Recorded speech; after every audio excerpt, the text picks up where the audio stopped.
Welcome to the Spirit of Business, episode number 43, Your Relationship with Money, with Matt Murphy and Sarah McCrum.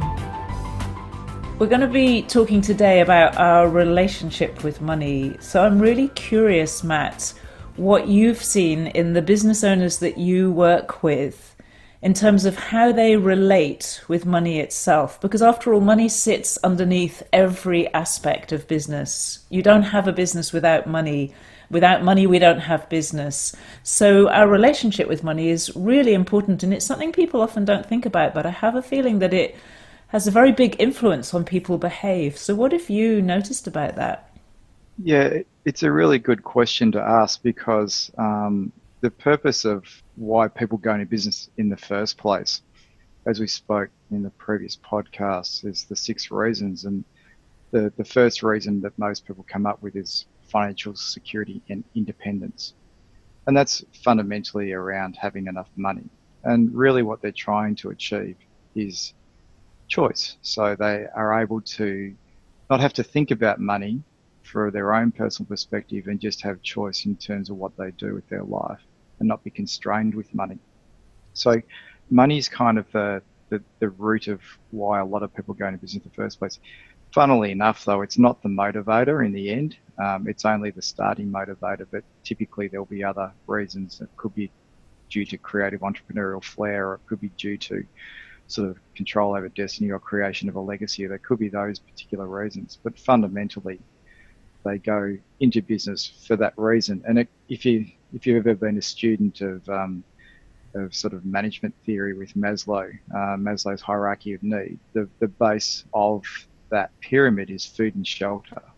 So that's what typically people are trying to, I suppose, achieve is making sure that they have enough to be able to survive and then also thrive in their own personal life. And so they're connected to business. So they're trying to sustain and get enough money out of the business for them personally as the motivator. And then you overlay that with the business needing to make money. So there's kind of 2 relationships there. There's the relationship of business with money and then individuals about their own money. And sometimes they're connected and sometimes they're disconnected. It's interesting to see, and there's probably something well worth maybe unpacking that. So it's when we start to think about business owners, and my experience of talking to them, it ranges from fear. So there's a lot of fear around money, all the way through to sort of people that probably have a better relationship with money. Is more about this concept of abundance. They're not concerned about they always trust that the money will be there, it will flow through. Interesting when you think about the concept of cash flow. So business owners think about cash flow, and we all think about cash flow. And flow means it's coming in and going out. And so what I think people probably are getting more obsessed with is, or what they're really wanting is cash retention in a business rather than cash flow, meaning that money comes in. Yes, it goes out, but there's enough that's left over inside the business to make it secure. So, I often talk about the concept of cash retention, but the flow part of it hopefully gets diverted and flowed out to the actual business owner for them to be able to satisfy their own personal needs and objectives. So, I think that nobody really thinks about their relationship with money, but really the core of a business is all about money. It's all about cash. And we've heard the analogy that, revenue is vanity, profit is sanity, but cash is king. Cash is, the heart, that's the lifeblood of the business, and it has to be there. And if it's not there, that's typically why businesses fail. So that's probably my opening statement around what I see as business owners, relationship with money. It's interesting. You said that people don't think about their relationship with money very much, and I think that's true. I realized that for most of my life, I just ignored it. In fact, to the extent that when I was younger, I effectively ran my own business without even realizing that was what I was doing. It was when I was working for the BBC, and they made it possible for you to be an independent production company and to supply radio programming to the BBC, which had never been done before. Before that, you had to be a freelance or you were on the staff of the BBC to make programs for them. And I immediately became an independent producer, but I didn't have a concept of business actually at the time at all. And my experience was that I inherited some money which I spent all of. I made money a little bit when I was younger. You know, I had a job, I was a teacher, got some money, and it was nice to have it. But I just never ever really thought about it. So it was only when I had this very extraordinary experience that I described in the first episode of the podcast, where I found myself writing messages essentially where money was talking to me. It was I describe it as the energy of money, or it described itself as an energy which called itself money. And it was like writing through my pen and telling me about itself. And that was when I started to think about the fact that I could have a relationship with money. And what I'd like to do is read the first chapter of what later became a book called Love, Money, Money Loves You, which is obviously a very relational title if it's all about love, because this is essentially what money told me that it wanted to say to me. The question I was answering in this little book with some exercises was, what does money want to say to you? And this is what it said. I would like to tell you to love me, smile at me, collect me, enjoy me, feel my power, spend me, invest me, give me, pay with me, take me. I am an energy. I'm very powerful and beautiful. I'm an incredible web of connections. I'm light. I'm not dirty. You're too afraid of me, as you are of many things. You can open up and embrace me fully into your life. It's not too late. You can start now. Just open yourself and say yes. Be brave. Love me. Love yourself so you can accept my power, my glory, my light, my beauty. I am not the devil. I never have been. I'm a glorious being of light. I connect human beings with each other. I'm so flexible, you can use me to channel your creativity. Just go ahead. I'm waiting for you. You must open your heart. You're too rigid, too afraid, and there's nothing to be afraid of. You will win not only me, but life also. I'm always here to help you. Just accept me, and I will come to you very quickly. There is a lot of me waiting for you. You have chosen to have more. Don't wait. Just take me. I will love you. When I read that for the first time, Sarah, that really resonated with me a lot, and started to connect just what we're talking about today, about the relationship that you have with money. And every time I hear it or read it, it's a fantastic reminder about that connection and about all the things that we are currently wired about when we think about money. And I think that that's what you've articulated very well, is that there is a negativity or a fear or a judgment around money. And I think it's really important to start to focus on that, because the thing that really grabs me the most is that there has to be a trust element with it. And I think that that's the thing for me that I could see, and I could see for so many other business owners out there as well, is that there's this real fear, there's real negativity associated with money. Whereas if there's a lightness, as you say, or if there's a trust, or if there's an enjoyment associated with it, it completely changes the way you think about money, and therefore the source of money, which is for a lot of us, our businesses. I think it's really fascinating that when I read that to people, sometimes to what I think of as really straight-laced business owners, everybody responds, everybody resonates with it. I read it in a room recently with some more coaches and people who would be into that kind of thing, and some people who are running really traditional bricks and mortar businesses. And I thought, oh my goodness, what's going to happen? And when I said those words, the first words, where money says, I would like to tell you to love me, there was an almost audible intake of breath in the whole room. Like, they were so surprised. It was the last thing in the world they expected to hear. And yet somehow it seems to touch something inside people that is deeply true and sits beneath our usual attitudes towards money.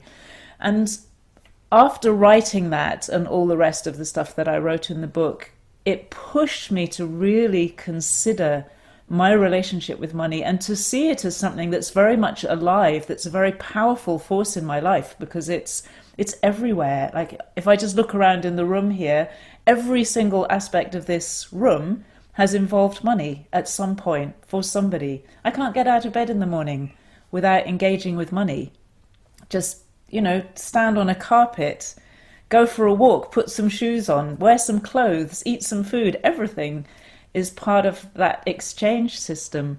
And so it made me realize that it is much richer and there's much more going on behind the scenes. In that chapter, money describes itself as an energy.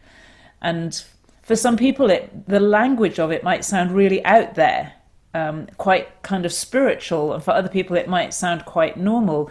But the people who I've met who are in finance, who operate in the big banking systems and the financial markets, they all see energy. They all see money as energy, because they can see these movements around the world, essentially from people and institutions to other people and institutions, as these grand flows of essentially what look like numbers moving all over the planet and connecting cultures and countries and organizations and individuals together and allowing so many things to take place on a daily basis. And that's what all our businesses are a part of, is that huge global flow of exchange and of money that never sleeps, it never stops moving, it never stops working for us. Actually, it never stops supporting people on this planet to live their lives, to pay for their food and their shelter and pay for those school uniforms for their kids and books and all the other things. And it fascinates me when I think about it like that, because it begins to make that relationship alive for me. And that's what I've developed so much over the last few years. So my curiosity is, what do you think, again, from your experience, because you've been through that shift yourself, and you work with so many business owners, what do you think the difference would be for them if they embraced this message?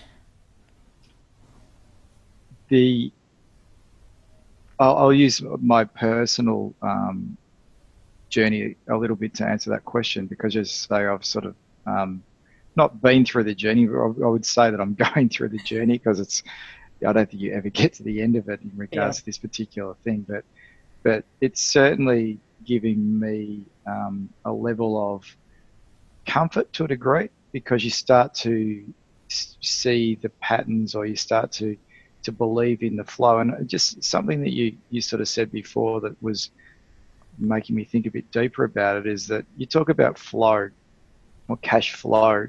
There's a flow of money coming in, money going out, money to be able to pay for the things that, to help you get out of bed every day. And it is, the money comes in and then it goes out to buy things or to support our standard of living or style of living. And so you look at that and you say, well, we don't just accumulate money and just store it. Okay, we can do that to give us some comfort or security, but typically we then go and spend the money. So it's closely aligned with the word energy, because if there's flow, there's energy. And I think that that's really important to start to understand that. So I see money coming in for business owners and I see it going out, and there's choice on where it gets spent. Sometimes the choice is not what the business owner wants. But if you start to trust that there will always be money, so this concept of abundance and poverty. So a lot of us are wired growing up, depending on what our social status has been or what our family backgrounds is, as to whether we have this concept of poverty or abundance.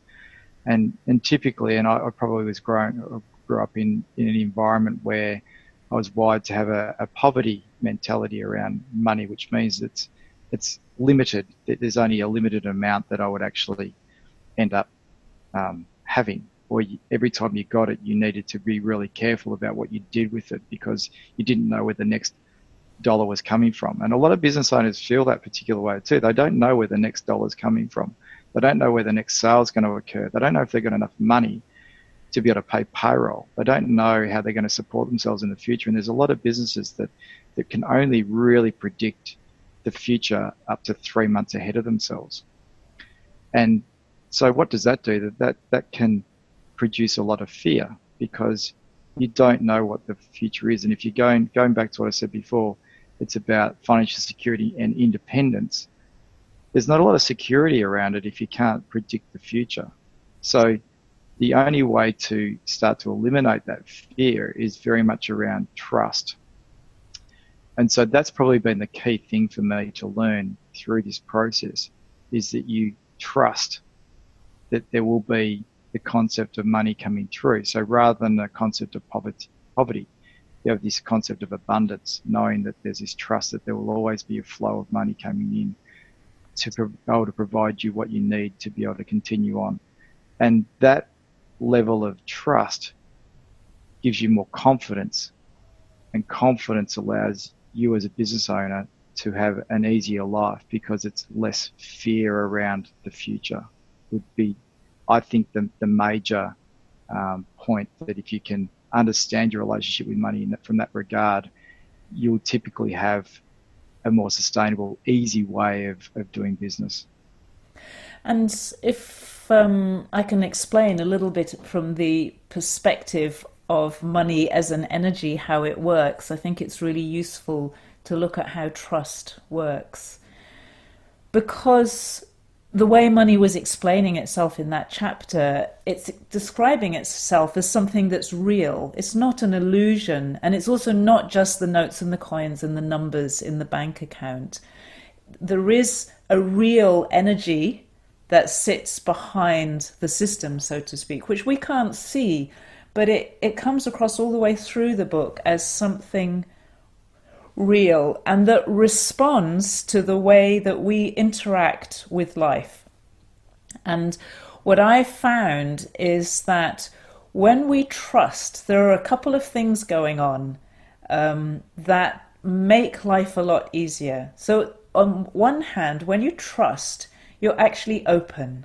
When you don't trust, you close down, you become defensive, and it's like you close down all your borders and your defense systems, and nothing can get in. Nothing can get in. It's really interesting. It's actually when we're not in a very trusting position, or when we're very afraid, and every business owner will know this, trying to make a sale when you're afraid is really difficult, or when you really, really need it and you're terrified that it's not going to work. It's the one way to push customers away more quickly than anything else.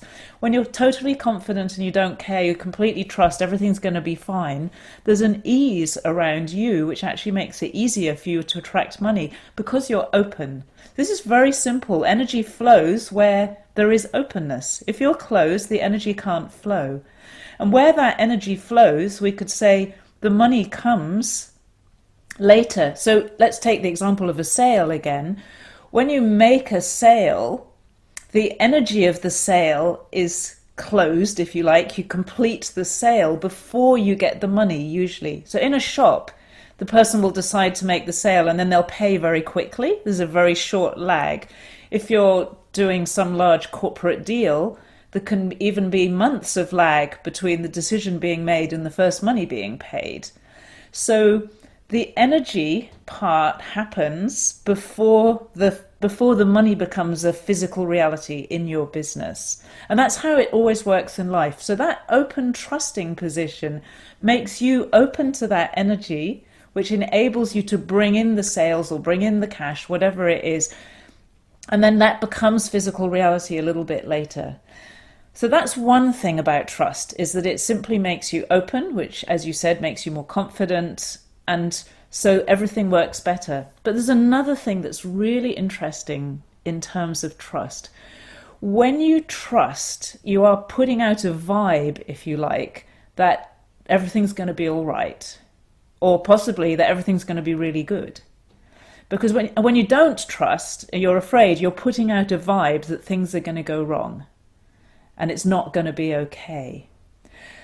The system of money is very responsive to our vibe. And everybody knows this at some level. Like when you are constantly worried and constantly afraid, you're putting out this vibe, this energy of things are not going to go okay. And guess what happens most of the time? Things don't go okay. And there's a lot of struggle and a lot of hard work and a lot of chasing dead ends and things not working out the way you wanted them to, which is the story in many businesses. When you trust, you put out this vibe or this energy that's saying it's all going to be fine, and that influences everything and everybody around you. And it's also putting out a vibe to the system of money itself, so to speak. It's like putting out a message into the universe saying good things are going to happen to me, and that's exactly what you experience. More good things happen more of the time. So trust puts out this positive expectation for the future, which is returned in positive outcomes in the future. Which it makes a huge amount of sense, because it's about sort of manifesting things for the future and about what you're putting out. Do you see that there's a balance, though, between having still concern, maybe not so much fear, but more concern about and making sure that you're doing the right thing constantly and not just hoping for the best without sort of... Oh, yeah, absolutely. Hope is not the same as trust. Hope is actually, if you think about the word hope, hope is tinged with fear. Mm-hmm. So hope is better than fear, but it's not as powerful as trust. When you trust, you don't sit around on your sofa expecting money to land in your lap. When you trust that things are going to be okay, you naturally do the things that are going to line things up to be okay. So, for example, I have, I think, probably a pretty high degree of trust in my business, but I still have to, look at my bank accounts, make sure that I've got everything in order, do my sales, do my marketing. I have to do all the things that any other business owner has to do. But while I'm doing them, I do them with an expectation that good things are going to happen. I don't do them with an expectation like, oh my God, I've got to do this marketing, but what's the point? Because it never works for me, and it never has worked. And even at the time when, I've experienced a lot of failure, as we all have, and there have been times when everything I did was a disappointment, really. I'd want 20 people to join a course and I'd have 5, or I'd imagine 100 and I'd have 20. And I felt a failure. Actually, I learned later to see that as a success, because if one person does my course, that's one level of success. If 2 people do it, I've got double success. I started to learn to count up from the bottom, which I found better. But I had a lot of those experiences where I tried this and that and the other, and nothing really had traction in any significant way. It kept me going, kept the money coming in, but it was disappointing. But even then, one of the things I learned, and I'm so grateful to the book because of to the book, because it showed me how to do that, is I would just say, that's okay. This is however it is. I'll keep going. I'm going to have another go. This didn't work. Let's try something else. And I got this very kind of easy attitude of being able to handle failure. And I notice now that on the whole, I'm not very afraid of failure. I kind of expect it at a certain level, but not in a way of looking for it. I just think that's part of life. And it's part of the experimentation of how you make a business work. And so it's not something wrong. And I realize that's become natural in me, to not see it as anything wrong anymore, but just as an experiment that didn't work out. It's interesting you talk about the word experiment. I often talk about, I love sort of the interplay or the interaction between sort of science and art. And I often reflect back to doing sort of year 7 and going back and learning how to do science experiments. And I see business a lot of the time as being a bit of a science experiment where you have controls and variables. And what you're talking about there is really making sure that we've got enough controls in our business and that we're just testing variables to see if they're working or not working. And so making sure that you limit the amount of testing that you're doing to specific variables that you can measure. And then if it doesn't work, then you've got an opportunity to go and change that. But it's not done out of fear. It's just done out of, it's a good discipline of a way of doing business. Well, it enables you to actually look at what's happening in your business with some degree of objectivity, doesn't it? Mm.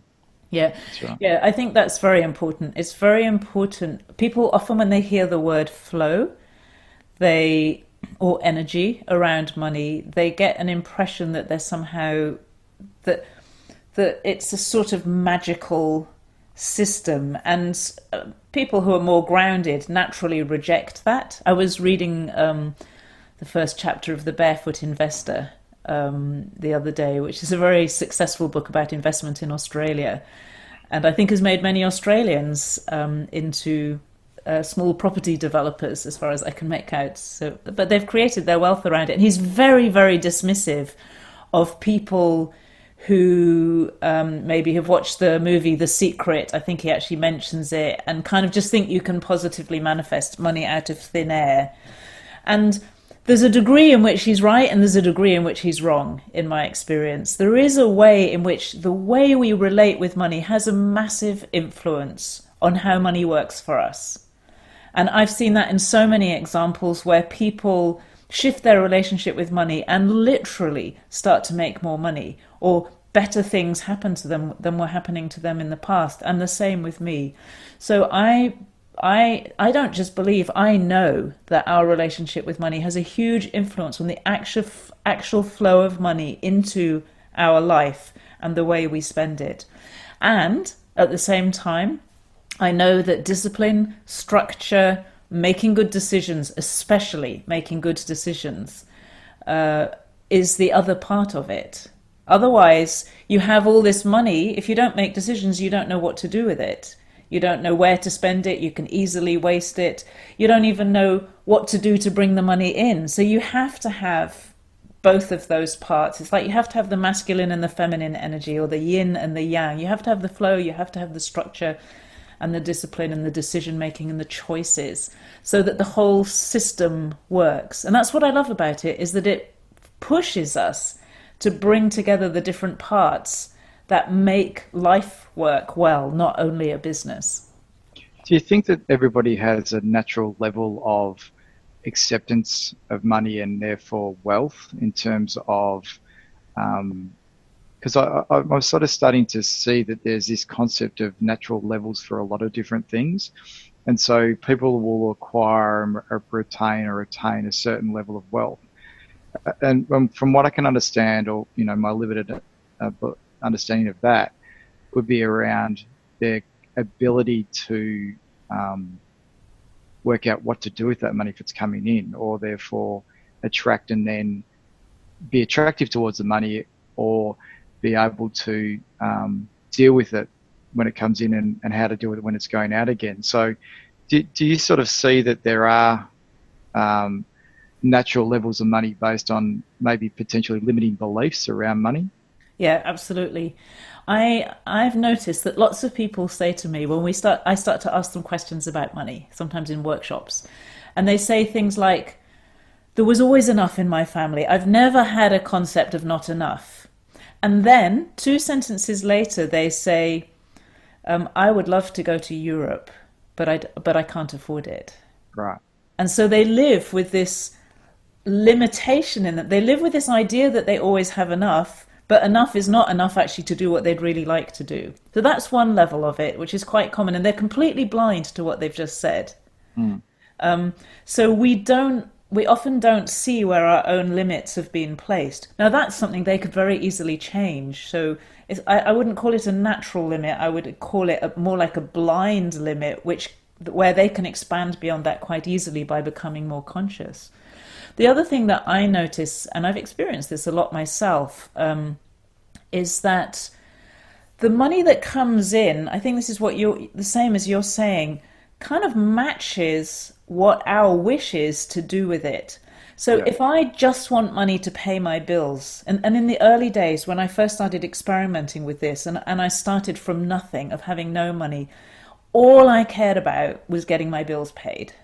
And then the money would be there to pay the bills, but I never had anything extra. I really felt good when I could see $20 sitting there and I could just know that the rent would be there every week. That was kind of like the base level that I was at. Sounds ridiculous, but that's what it was. And then every now and then, I remember the first year I was in that situation, living from rent to rent, shopping to shopping, food shopping. And then my mum was coming to New Zealand from England for Christmas, and I had to get to New Zealand just from Australia, and I didn't have the money to buy the ticket, and I didn't dare to tell her because I didn't want her to pay for my ticket. And it was getting really close to Christmas, and I hadn't bought any presents because I was living from supermarket shop to rent to supermarket. And I had to get some money to be able to go there. And it all worked out because I made that expectation by saying, I'm not going to ask her, I'm not going to tell her, I have to do this myself. And so I created this additional expectation at a very low level, but it was like $5,000 or something. And literally somebody came and bought $5,000 worth of sessions off me. It had never happened before. It was the first time I'd ever sold that package. And maybe I created it for that purpose and it worked. And I see the same thing at every level. So many people get used to having enough money to pay all their bills and all the bills in the business, but they don't really have an expectation of, and maybe they have savings. They have some savings for their pension or their future or whatever, but they don't have an expectation of anything beyond that. And so they don't make anything beyond that.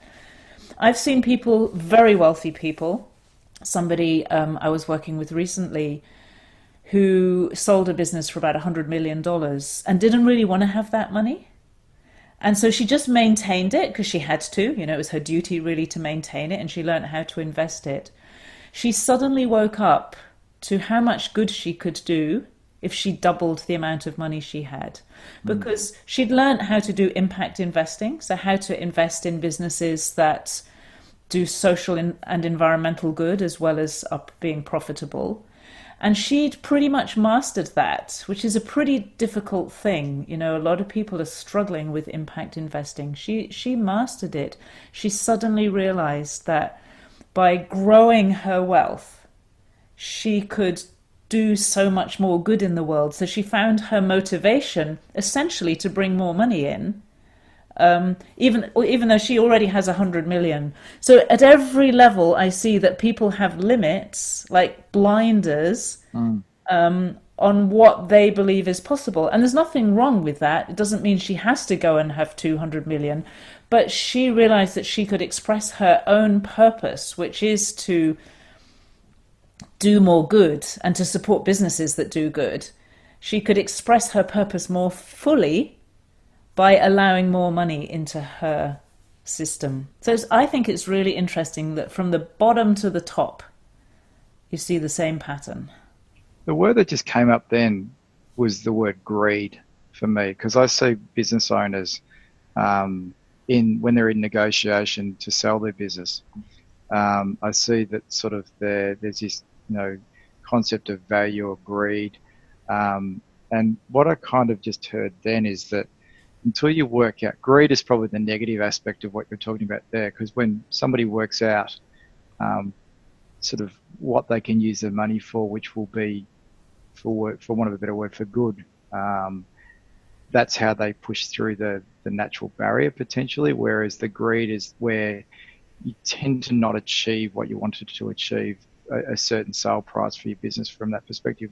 If I reflect back on all the businesses that I've helped to sell over the years, where the concept of greed without purpose has come in is where, fundamentally you never have achieved what they wanted to ultimately achieve and never received the sale price. So it's just something that popped into my head then about this concept of greed Well, that is associated with such money a good too. example, though, Matt, because if you think about it, if somebody's greedy for money, there's always fear underneath that. There's Yeah, always fear that there's not going to be enough. yeah, And you're driven by that fear. So that fear is constantly putting out a message that there's not going to be enough. So what do mm, you produce? mm, Not enough. Not as much as you expected. It might be enough to cover all your needs, but there's a disappointment which exactly matches the fear that sits under the greed. mm. Whereas if you do understand that first of all that there is enough for all of us, and I'm sure we'll talk about this in another episode, and if you can have that trust and sense of abundance in life, I'm sure, I think what you're saying is that those people tend to be the ones who get the price they want, or potentially an even better price than they wanted.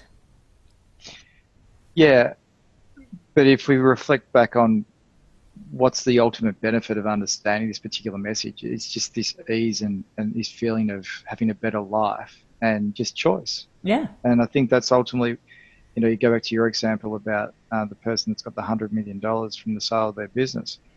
They now have a choice that's aligned with purpose as to what they actually do with that particular money. Yeah. Um, and and that I think creates a greater ease when dealing with it, because when you do have a lot of money, there is this another thing comes up, like you speak about, to say, I don't know what to do with it, um, which is a weird concept for most people who don't have enough money. They said, oh, give me $100 million and I'll show you what I can do with it. But typically, when you get that sort of money, it's like, well, guilt sort of turns up too, because you go, well, I don't deserve to have this much money. Why have I got this much money and other people don't have this much money? So, that's the other end of the spectrum that we're talking about. We're going from not enough to having too much, and both are equally don't feel right at the time because because you haven't aligned it with something else.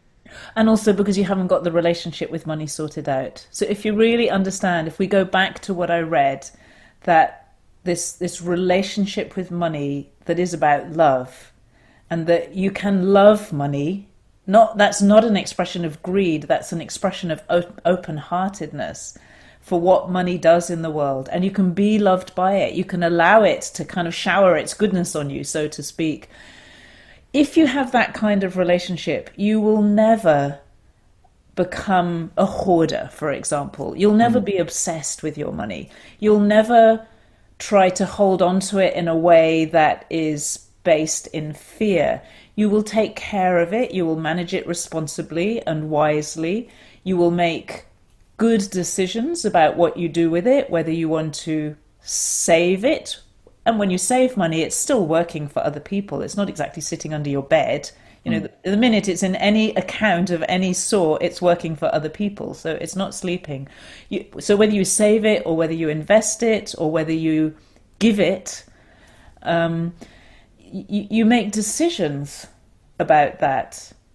And so when you have that natural, relaxed relationship with money, you can make those kinds of decisions. And that's a completely different way of living from thinking, oh, if I had 100 million, I'd know what to do with it. But actually, give you 100 million, you probably wouldn't know what to do with it. And it's very difficult to make wise decisions without growing that capacity. So one of the biggest things that I've learned is that I had to grow my ability to handle money. And I can see that, I'm really in early stages. There's so much more possibility. Some people I work with have just so much. And Roger Hamilton uses the expression, they've earned the right. mm-hmm, And there's something in that. I don't think it's about deserving. I don't think we deserve or don't deserve money. It's not about deserving, but we earn the right to handle more wealth by building the internal and the external systems and responsibility to be able to use that money. And what I see is that when people want to use it for good, whatever that means, it's different for different people. It's almost like there's how to say it? It's like it feels like there's more support for that. It's like there's an additional support from life that when we want to do something that takes care of ourselves but takes care of others as well. So it's not at the expense of ourselves. It's not a sacrifice. It's a genuine generosity of spirit that there seems to be some special extra energy that comes around that, a feeling of support, a feeling that life is supporting me and going my way. And I think that's really what that message from Money was all about. There's one line, it says, "You will win not only me, but life also."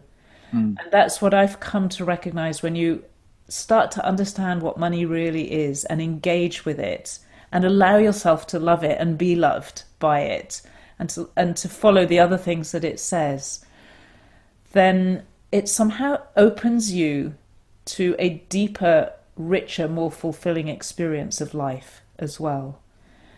I think that you've just summarized, the chapter in your book, and from the discussion that we've had today quite well. There's so much more to talk about, clearly, and to in each one of those thoughts and conversation pieces, there's probably another podcast in each particular one of those, which obviously we'll continue to explore while we're chatting together. But it's been really insightful again, and a lovely conversation to have around, and a great reminder for me to constantly think about the flow of money and how to support people with money, whether they're business owners or whether they're individuals, because that's ultimately what we're trying to do here is to support people and around the concept of money, which therefore provides life and choice and all the things that you spoke about. So it's been a great chat today, Sarah, so thank you for that.